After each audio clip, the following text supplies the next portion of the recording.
Welcome everybody to virtual reality, the best marketing tool you are not using yet. I hope you'll forgive me for using my papers here, but we're going to go over a lot of terms and terminology, and I just want to make sure that I don't leave anything out and leave you in the dark. Our goals today are to clearly introduce and define basic immersive technologies and terms, identify some challenges with implementing immersive technologies, and share with you how a well-crafted immersive experience can complement your traditional print and digital marketing that you're already doing. And we have a lot of Twitter handles, so there's plenty of things you can follow us on. And if you have any questions during our presentation, please just raise your hand. We're going to leave plenty of time for Q&A at the end, but we do want to have a conversation with you as well. So, what is VR, AR, MR, and XR? How many of you have heard of virtual reality? Fantastic. That's good. Augmented reality. Also great. Mixed reality. Good. XR. All right. Yeah. And how many of you have experienced any of these firsthand, either here or somewhere else? Excellent. So the terminology is obviously not so fun, so I'll start with definitions. So virtual reality. Virtual reality is when you put on a full head-mounted device. You cut out the actual world completely, and you are in a completely digital world. Some of these experiences might be filmed, like you see at the Tribeca Film Festival or South by Southwest, or something digital, like images of a building that hasn't been built yet. The experience might be passive, so you're just along for the ride and seeing what's going on around you, or it could be interactive, so you can change qualities of the experience while you're in it. The type of light that finishes in the room, anything like that. For something to be truly virtual reality, it's stereoscopic, so each eye is getting different, slightly offset information from the device that you're wearing. It creates the illusion of depth perception and gives you the sensation of being truly immersed and being present in the experience. If your eyes are receiving the same information, it will feel sort of flat, and that's called 360. It's not true VR. And some of you may have already experienced that with, say, the New York Times app. You would have received a cardboard viewer with your subscription a couple of years ago, and look at their content. Some VR brands that you may have heard of include Google Cardboard, Google Daydream, Gear VR. Those three are all for phones. Oculus Rift, PlayStation VR, and HTC Vive are all desktop systems. And Windows mixed reality headsets. And moving on to augmented reality. Augmented reality is when you still see the actual world around you, but a layer of digital information has been placed over it. It's typically done with your phone or your tablet, and it's monoscopic, not stereoscopic. This is a function of AR Core. It's a Google platform for building augmented reality apps on Android. That is difficult to say. Or AR Kit, which is a similar Apple platform for iOS. So augmented reality through your phone. How many of you know Pokemon Go? All right, the latest version of Pokemon Go, when you're using it with the augmented reality on, the Pokemon will actually interact with objects in the room. So it'll get up on a chair, it'll dance on the table, and it didn't used to do that. Google Glass is not augmented reality. It was just a digital overlay over the actual world. It was sort of a transparent monitor. Mixed reality is exactly what it sounds like. It's a combination of virtual reality and augmented reality. How many folks have heard about Magic Leap? All right, so Magic Leap has a fantastic trailer on YouTube right now, and it shows an enormous whale leaping up out of the floor of a gymnasium and swimming around the gymnasium. And it's an educational program. It's seen stereoscopically through a device that's not handheld. It's a transparent visor that you wear. And just to keep it super confusing, Microsoft HoloLens is mixed reality, whereas Microsoft Windows mixed reality is virtual reality. So thank you for nothing at all, Microsoft. All right, XR. It's anything and everything. It's kind of like virtual reality. Because there are so many emerging technologies, XR is being used as a sort of fill-in-the-blank type of virtual reality, type of reality. The X can be anything. It's a general way to talk about immersive technologies because there's so many of them. And in fact, Agile Lens is more XR than VR, but we call ourselves a VR consultancy because that's the term that most people are familiar with and can identify with. So, now that you're all proficient, and confused. Proficient and confused, or proficiently confused, if one hand so down. Great. Thank you, Alexa. How's everyone doing so far? Are we kind of on the same page? I know this can be kind of overwhelming. Just to carry on what Alexa's talking about with some of these, catch-all terms, why do we have XR? Because this is a constantly evolving industry that's changing every day. And so even within our own office, we're constantly mixing and matching what these different technologies can do. This, for example, is using what's called the Vive Tracker, which is a way to take real-world objects and put them inside virtual reality. So in this case, we had a theater experience where you wanted to be able to sit down and stand up from the comfort of a real chair. So we brought the actual chair into virtual reality, so kind of the opposite of what Alexa was just talking about with mixed reality. And that's a kind of experience that requires, a pretty high-end computer. This is what the Vive Tracker looks like. It's a little puck. It could also be used to track the body, just a fun fact. And then kind of going in the other direction, so if you start to combine the positional capabilities of augmented reality, to use Alexa's Pokemon Go example, if you're looking at a Pokemon through a phone, the phone is making a judgment call on how far away the Pokemon is. And so it's, saying 1 foot, 2 foot, 3 feet. And so we had this idea that if we took that positional information and brought it into a phone, then you could actually have what's very similar to a desktop VR experience, where instead of being limited to just looking around on essentially 3 rotational axes, you could actually walk and move. So that's something that we can do on a phone now. And that's just Google Daydream, which is this headset, as well as a compatible phone.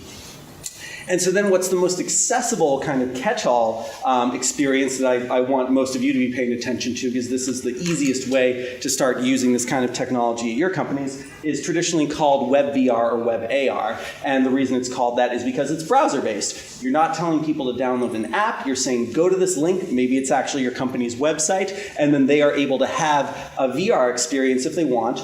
Or if they don't have a VR headset, they can just look around in 360, but it kind of caters to all those different levels of, all of these devices, for example, would run inside a Web VR or Web AR experience. And there's some postcards up here also at our table with this QR code. You can also just type it in tinyurl.com/propelal. And this literally can be accessed on any phone or computer. And you can see that there's a bit of a 360 experience that can be experienced with or without a dedicated VR device. And so just to recap, this chart is just kind of a useful way to think about where all these different headsets and technologies fall. So on one end here we have the PC console side, more expensive computers all the way to mobile phones, and the virtual reality being closed off inside a headset versus augmented reality, seeing the real world but having digital information overlaid on top of it.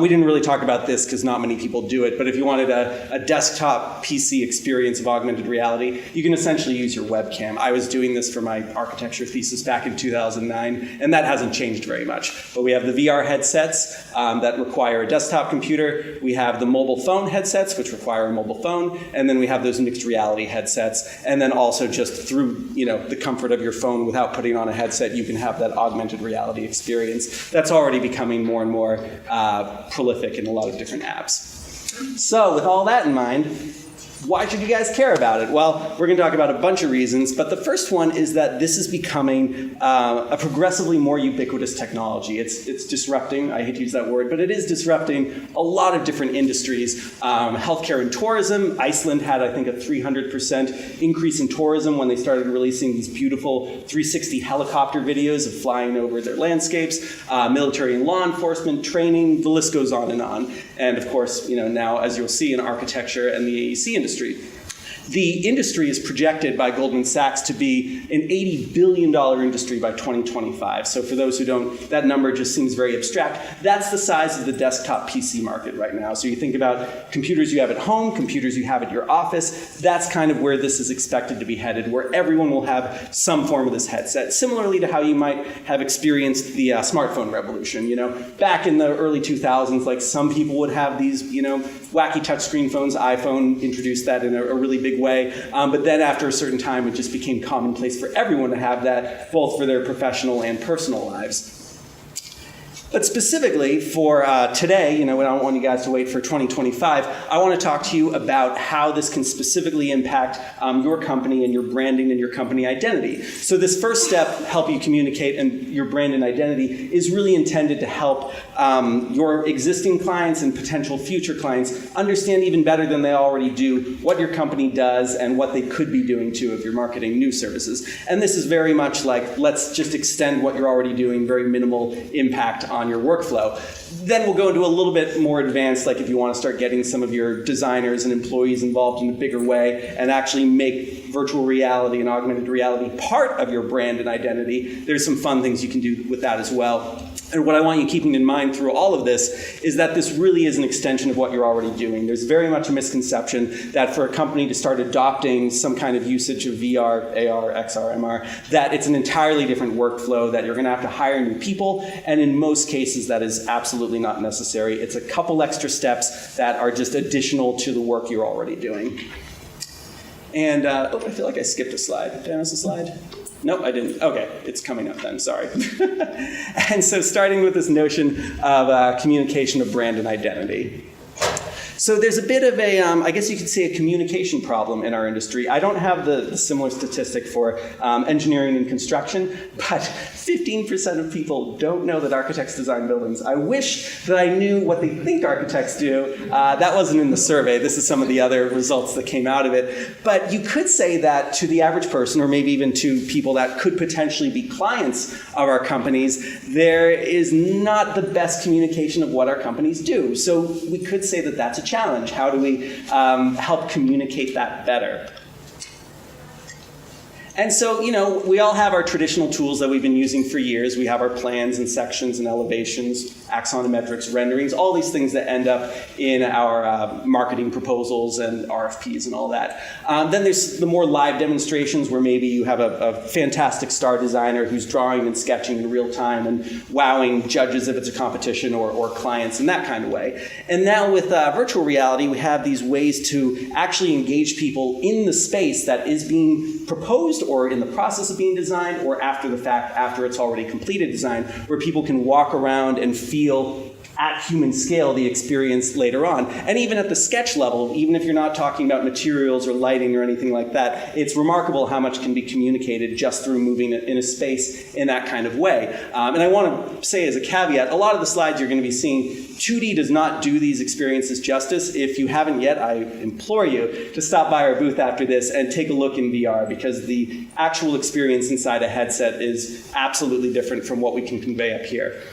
With that being said, so how do you communicate what your company does? This is a great slide from my friends at Gensler, who already have a very dedicated VR department.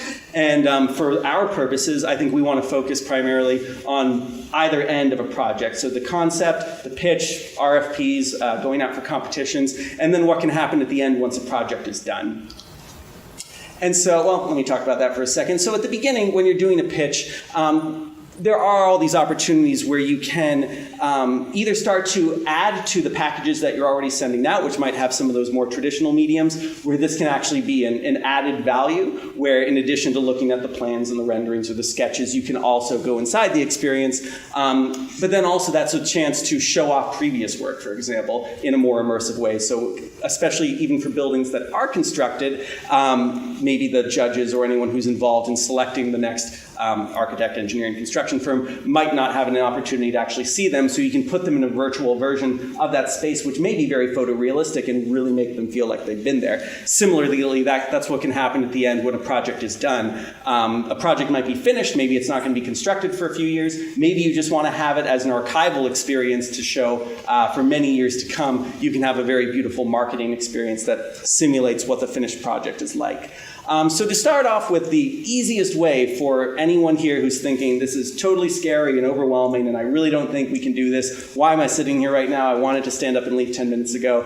This is the easiest thing we can do. So already at your company, there's a good chance you're dealing with plan sections, your orthographic drawings, your BIM models, and that involves modeling, adding textures and materials and lighting, and maybe even some rendering. Some level of that is probably already happening in your companies. And the traditional render that comes out, very framed image, the programs that produce those renders now, Revit, 3ds Max, V-Ray, what have you, they all now have essentially a checkbox which says, do you want this image to be 360? Do you want this image to be stereo? And if you start to do that, then it really is an extension of what you're already doing, because it's just a little bit more work I wouldn't even say work, it's a little more consideration, just making sure that things look just as good behind the rendering as they do in front, in order to have a much more immersive experience of the design. Quick note, I've been house hunting before and had a really awful time going to visit houses where all the images looked great, but then you get there and you look behind you and you're like, well, this is terrible. And so a 360 experience is a much more honest way to communicate what the state of a design or finished product or a sketch is actually like. Because once you basically hit that toggle, suddenly you're in a panoramic experience, and it's really not that far from there to actually go all the way over to a fully walkable 3D experience, which, again, doesn't have to be photorealistic, but just by having that spatial experience, it provides so much more of a narrative for what it's actually like for the human who is eventually going to be in that space or funding it, or whoever the case may be, to occupy it. And then at that point, we'll get into this, but once you've gone that far, then you can output to all these different devices, including for like web VR. So even people without a headset can get a very accessible experience of this. So to start, just to talk about, once you've outputted some of these renderings, what do you do with them? Well, they can actually go onto your website. They can go onto a dedicated other kind of experience. These are all companies that basically provide drag and drop web VR experience capabilities. So you'd render out that image, and literally what I'm doing here in real time is I dragged a bunch of images into the web browser, and I'm building a tour. You can add branding. Similarly, you guys might have seen before companies that have their own branded Google Cardboards. You can do that as well, but it's a very, very tiny learning curve to be able to create experiences like this, which again, you can drag them around in 360 with a mouse, you can look at them on your phone, you can put on a VR headset, and then because your left and your right eye are getting a different panorama, it feels three-dimensional. It's really quite a remarkable experience. Similarly, though, the downside of that is that you are limited to what you can see just by tilting your head, unless you're using our cool R&D technology, which lets you lean or do more with just a phone. For a more navigable experience, there are all these companies. I didn't include Revit Live, but that's one as well, which is basically a one-click solution from Revit and other programs, Rhino, SketchUp, 3ds Max, which can then bring you directly into the status of your 3D model and actually move around it. Now, the video I'm showing here from Insight VR is actually a really cool use case of this. They did this, what do they call it? Their immersive project showcase, where an architect had just finished this project, and we were all invited. There were people in here from all over the world. If you see me, I think it says Alex Agile. And there were people in there who were other designers. There were people there who were going to be potential users of the space. There were people in there who were looking to hire an architect for a similar project. And so we were all being taken on a virtual tour of this space in Florida, again, those of us from all over the world, while the architect explained why he made certain decisions he did and how he used the site and why the daylight is coming in from a certain angle. And this was a very simple experience to make. They basically just took, in this case it was a SketchUp model, and then just brought it into this platform with a couple clicks and a couple settings changed. So very low barrier to entry. Because what I want you to understand is VR in no way is meant to replace any of the things you're already doing. Your designers and everyone in your office is probably still going to be using a whole plethora of Autodesk products. You might be using some products in the Adobe suite. Those are all still just as relevant as they've always been. VR is very much an extension of that workflow, or as I like to say, an additional drawer in your toolbox. It's something else you can go to communicate where this is going to be the best medium for what you're trying to convey. And so then once you have an idea like, oh, okay, yeah, VR might be good for such and such project, then you can start to think about what's going to be the best thing to show. I think most of the VR experiences I see spend way too much time and money and energy and aren't necessarily conveying what they need to. So it's good to have something like a chart like this where you can start to think about what's most important. Doesn't need to be photorealistic. Doesn't need to be done in a very short time frame. Is it going to be shown to just other designers and people who are working on the project, or is it going to be shown to potential clients on the marketing side, as you guys would be mostly involved with? And so once you start to position where that's going to be and you've set a budget and you understand what you're trying to get out of it, you can start to have very specific VR experiences that are custom tailored to meet your needs. And even this can still feel very abstract, and it takes a lot of time, and it's not anyone's favorite thing to do who's of a design background. So that's an example for where virtual reality can make that a much shorter process. This is actually by my friends over on the West Coast called Bevel Space, where they were doing a hospital recently and actually set up this custom VR experience where you'll notice there's no ceiling, there's absolutely nothing in this experience that doesn't have to be there. Why bother? Because the purpose of this was to let doctors and clients and the judges for this particular competition go out there and actually start to move things around. Because at a certain point, it's not just about how excellent your design team is in your company, it's about how well can you communicate with the client. And the judges here were very impressed that they were actually going to be able to move objects around and maybe bring in a doctor and say, oh yeah, well for my workstation, I'd really like all of this equipment to be here, and this should be within reaching distance, and why is the sink over there? So that's a very quick way to mock something up that has a lot of relevance. Similarly, we have a lot of different projects. What if there's something where you can start to use AI or machine learning for crowd simulation and get a sense of how people are moving through a space during a busy commute, a busy day? This is kind of the more elaborate simulation, but this is also something I literally did yesterday on my phone with a new app called Just a Line from Google, where basically using augmented reality, you can start to trace a path. And so you can imagine being on a project site and trying to give someone, maybe at the competition phase, a sense of what you might do with the space by actually outlining a certain progression like that, maybe while pairing it with digital information.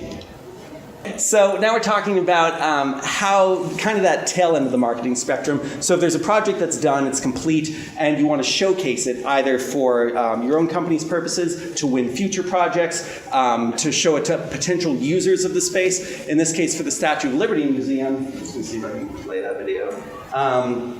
This was a project done by FX Fowl at the time, now FX Collaborative, and they wanted to make a couple last-minute design decisions. It was at the tail end, so the VR experience was serving that purpose. But now this project, even though it's done, isn't going to be open until I think the end of 2019. So now this is something that anyone, can go and explore and get a sense of how they've used the space. And this was kind of a different project from some of the other ones they've done before. So, being able to show how they deal with a historic site and some landscape design. It's a really great way for potential future clients who might want a similar project, for them to give them an experience that shows what that's actually like.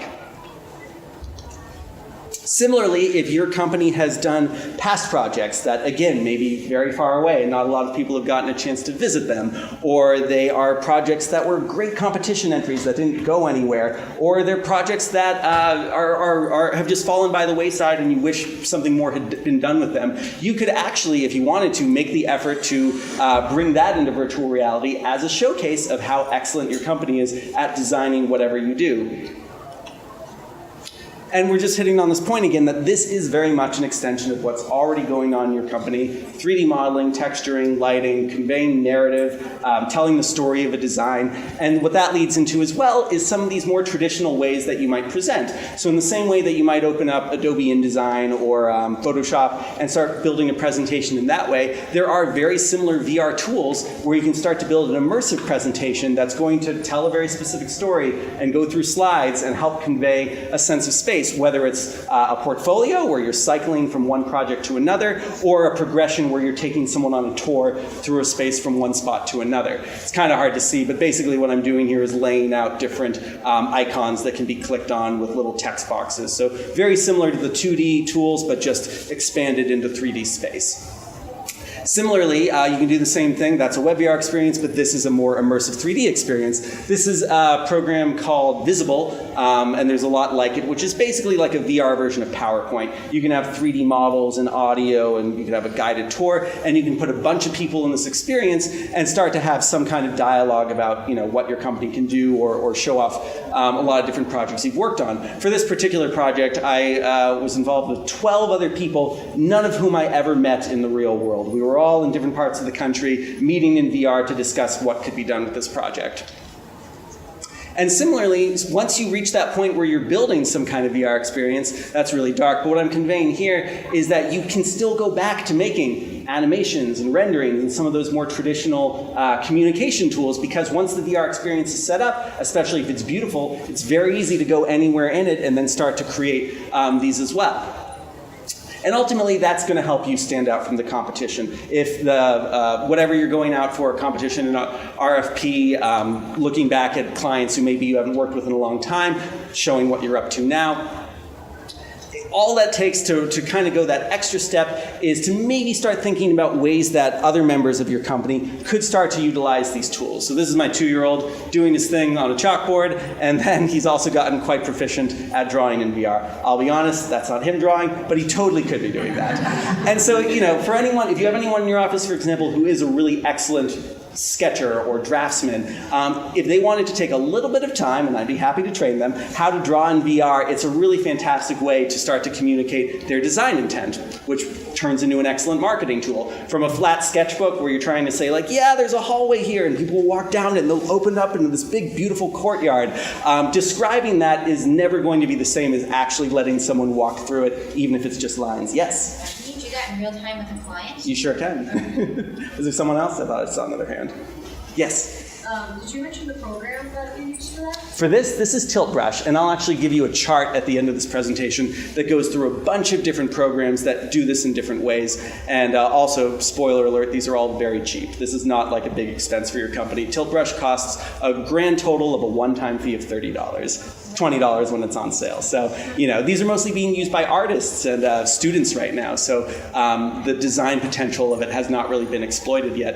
And similarly, too, some of these programs, this one is Masterpiece VR, you can actually get a bunch of people in there together. So same thing I was saying before about getting a lot of people inside virtual reality to look at, you know, 3D models. You can do the same thing with a sketch. You could have a designer in your Richmond, Virginia office working with a designer over in San Francisco while a client is in there looking on and asking questions and making suggestions. And again, that could all be happening at a very early concept or pitching stage, and help you win a project potentially. Because then ultimately what you can start to do, and this is actually one of the experiences we're showcasing at our booth, this can all be built into the design process of your company, which is a great way to show how cutting edge you are if you wanted to go that far. Because you can actually start to design things in virtual reality and get a sense of the human experience of it, and try out different options very quickly, cycling through different layers, which would allow you to go design option A, B, C, etc. And Tilt Brush, by the way, after you're done with the drawing, it remembers every stroke you did and will recreate it that fast, you know, just so you get a more immersive version of it. So what I did here was I took that sketch and then I brought it into Revit and some of these other 3D programs,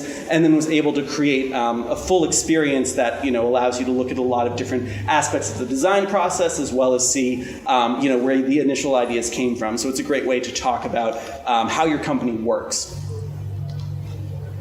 And then again, once you've reached that level, you can output to all these different platforms, which will make it accessible to as many people, potential clients, as possible. Just to piggyback on that a little bit, this is a mobile phone experience where the goal of this is for Equinox, the gym, for a lobby space they did down in Miami, Florida. And this was a way of showing design process where there's an initial VR sketch masked out into a really simple lighting study, one version of materials, and then something that's pretty close to the final version. And then ultimately, because this ended up on a phone, you're actually able to use a little Daydream remote here to actually click on furniture, move things around, all from the comfort of a headset. So in this case, it was important for this to be portable. So depending on the platform, you know, accessibility and mobility was very important here. And you know, we ended up using a controller and doing as much as we could with a phone without going to a full desktop VR experience. And so this is that chart I was talking about. This is in the PDF, so you don't have to take a picture of this. But these are kind of the main programs that get used right now for VR design. And as you can see, the prices are not that hard. So it is totally the kind of thing where if you think your company can justify it, get it. These headsets, not very expensive. A couple years ago, they were $800. One of these, all-inclusive, $200, $250, $400 if you're going for the really high-end ones. And then most of the computers at your office can already run this stuff. It's basically plug and play. All Windows machines now have VR capabilities built into them. It happened in an update back in October. So whether you know it or not, most of your computers are already VR capable. So it's certainly something where with very minimal expense, you can at least give it a try and start to experiment with it and see if there are opportunities for your company to really stand out. Because ultimately, this isn't even about like, wow, look at this new exciting technology. It can do all these neat things. It really is about saving time, saving money, and better communication. I had meetings that used to take 2 hours where we were all talking about something that we thought as designers were very straightforward. And actually, what we realized was the other people we were talking to didn't understand plans, sections, elevations, or even renderings. So VR is a way to get everyone on the same page. So whether it's a pitch at the beginning or a marketing experience at the end, people just understand what the final result is without all of the more abstract mediums that we traditionally convey that information in. And I like that quote. If it doesn't make dollars, it doesn't make sense. You can remember that. I didn't make that up, by the way. And so just to speculate a little bit into the future, I just want to throw this at you. As someone who has been immersed in the immersive technology industry for a few years now, I'm seeing certain trends in the way this is heading. And one of them is that more and more things are happening inside virtual space. Everything from virtual offices, where people, rather than commuting 2 hours and dealing with traffic, are able to put on a headset and everyone can see each other's computer and be inside the same virtual office space together, all the way to pleasure and leisure time, video games, what have you. And so as more and more people start to spend time in these experiences, I guarantee you that they're going to start to notice that most of these experiences don't look great. They're not aesthetically pleasing. They feel like kind of crappy versions of everyday kinds of offices. And so it's only a matter of time before some of these people with a little bit more money are going to come to architects, designers, maybe even engineers, and start saying, hey, can you make a really functional, beautiful, efficient space in virtual reality? It's never going to be built, but we know the expertise you have, and we've seen you use this technology before, so you could start to see fees that actually start to rival real projects. I guarantee you that is within the next 5 to 10 years. And so as an example, there's virtual theaters now where everyone gets together to watch people talk, sing. We're working on a project now that involves a performance with some acting. This is a project done by Kieran Timberlake, just on that speculative side, where they were looking at a Mars city and starting to imagine using virtual reality, what that would actually be like, and that's been a great marketing item for their company. And then there's even projects from the past that were drawn never with the intention of being built. They were meant to be theoretical and to excite the minds of young innovators, and now we can actually take some of those drawings. This is the cenotaph for Newton by Boulez. Enormous space. I think this is like 2,000 feet or something like that. And you can start to build that now in virtual reality because we're not limited by the laws of physics, And as you start to get creative, you can start to think about what the affordances are in there. Why do we have ceilings and walls? To keep out the elements. In VR, you don't have to. So does it just become something that divides space, or is there more to it than that? How do you progress through a space? Do you keep gravity and those laws of physics the same? These are all open questions, and in the near future, we are going to need designers and companies that have actually thought about these things and found ways to make the best versions of these spaces for a virtual environment, because more and more people are spending time in there. So that's all we have. Questions? I know that was a lot. We have 5 minutes. Who has something? Yes. So whenever we've used VR with clients, we only really give them a limit of like 10 to 15 minutes, and then everyone gets nauseated and they can't handle it anymore. Yeah. Is there anything that you think is coming up soon that will help alleviate that, and that really limits working sessions too? Absolutely. And what kind of devices were being used in those sessions? Usually the Oculus Rift. Mm-hmm. Yeah, so the Oculus Rift, and it could be partially device, partially experience. There's a number of factors that can go into this. The Oculus Rift as a headset has never had the best tracking, so sometimes you'll start to move and it'll like lurch over to one side. That can nauseate people. An experience experience running at a suboptimal frame rate. You really want 90 frames per second inside a VR headset, and if you're less than that, that can hurt an experience. But to answer your original question, yes, there's a lot of technology coming down the pipeline that will help to alleviate this. VR is going to be a lot more wireless soon, and you're actually going to have more power going into headsets, so that will help to a certain extent. Magic Leap, one of the mixed reality headsets we were showing at the cross-section earlier, that is actually an entirely different way of rendering. It's not tricking your eye with like a left and a right kind of thing. It's actually projecting directly into your retinas, which sounds kind of scary, but that's actually a much more natural way to experience digital information. Additionally, focal planes, if I look at my finger and focus on that, that's in focus, you're all out of focus, and if I look at you, my finger's out of focus. That isn't something that's accounted for in VR right now, and that can lead to some version of sickness. So that's something that will be both in Magic Leap and actually also one of the later versions of, I think, the Oculus Rift Santa Cruz coming out later in this year. So great question. Anyone who's had a bad experience in VR, I know how bad that can be either for you or for a potential client. So that will all be getting better. But also I'd encourage you to don't be afraid to ask for help as well. There's plenty of other companies like us that can certainly start to check experiences and find opportunities for improving them before they're being shown to a client or at the tail end of the competition. Anyone else? Yes? How would you kind of suggest staff in our industry to get on the forefront of VR?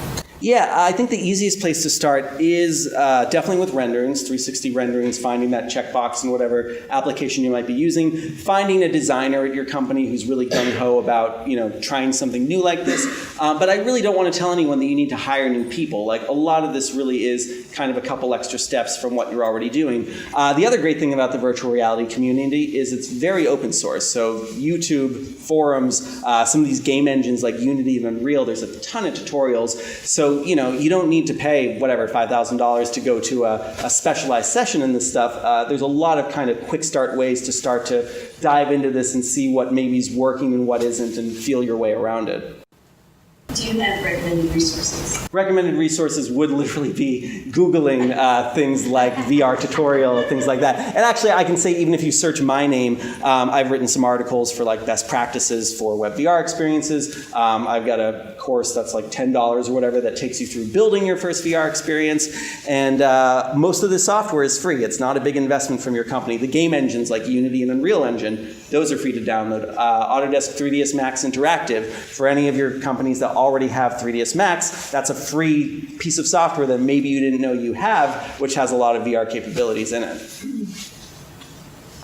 Anyone else? It seems like a lot of this is interiors. Do you do much with exterior? Yeah, exteriors are more challenging. The FX Collaborative Statue of Liberty Museum is outside. The reason it's more challenging is because the field of view is so much further, and that creates more opportunities for things like the frame rate to start to get down, because if you're in the middle of a city, for example, and you can see 30 blocks down, that's a lot for the computer to process. Traditionally, when you do a rendering, you have hours to render a single frame, and in VR, you need to render at 90 frames per second, one for each eye. So exteriors do tend to be a little bit more challenging, but there are tricks. Like in the Statue of Liberty Museum experience, which you can also see there, New York City is literally just like a cutout, and it's far enough away that it's not that distracting. But that's probably why you haven't seen too many of those. Okay? Great. Fascinating. Thanks, guys. Very much.